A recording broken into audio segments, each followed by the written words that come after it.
Alors dans ce chapitre, nous allons parler de concentration et de quantité de matière. Donc le chapitre sera divisé en trois principales parties.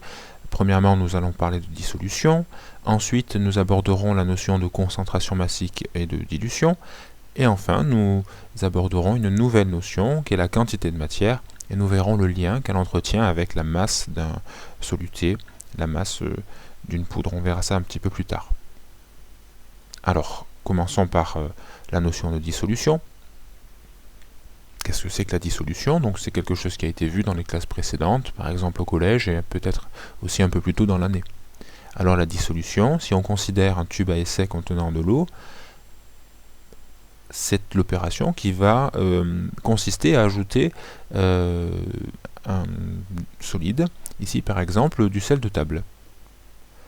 En mélangeant les deux, l'opération, donc je rappelle, s'appelle la dissolution, et on obtiendra de l'eau salée. Le sel de table porte le nom de soluté, alors que l'eau, qui est le liquide, portera le nom de solvant. À la fin, on obtient une solution, c'est-à-dire un mélange homogène.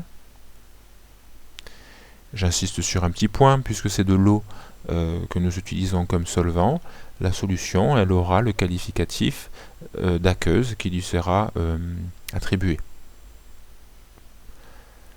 Alors, qu'est-ce qui peut être dissous? Premièrement, des ions. Il faut savoir que le sel de cuisine est constitué de deux types d'ions, les ions chlorure, dont le symbole est Cl-, et les ions sodium, Na+. Alors à l'échelle atomique, c'est-à-dire si on se rapproche très près, ici, on constate que les ions sont agencés, rapprochés les uns à côté des autres, et lorsque l'on ajoute du solvant, ici par exemple on distingue une molécule d'eau, et bien ces molécules vont venir s'approcher du cristal et vont venir décrocher chacun des ions pour les éloigner. En fait, l'opération d'approche des molécules de solvant au niveau des ions porte le nom de solvatation, et ensuite chacun des ions vont se disperser, c'est une étape de dispersion. Alors, en plus des ions, on peut solvater des molécules, dissoudre des molécules. C'est le cas, par exemple, du glucose, donc dont la formule brute est ici C6H12O6. Alors, c'est exactement la même chose qu'il se produit, sauf qu'au lieu d'avoir des ions, on retrouve à gauche des molécules de glucose. Donc, évidemment, elles sont plus volumineuses, puisqu'elles contiennent chacune plusieurs atomes.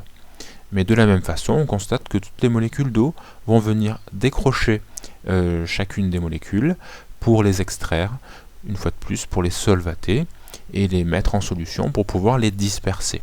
Il s'agit donc une fois de plus d'une opération de dissolution à l'échelle atomique, à l'échelle moléculaire. Alors concrètement, au laboratoire, comment est-ce que l'on fait pour dissoudre un solide? Eh bien, on utilise un instrument qui s'appelle la balance.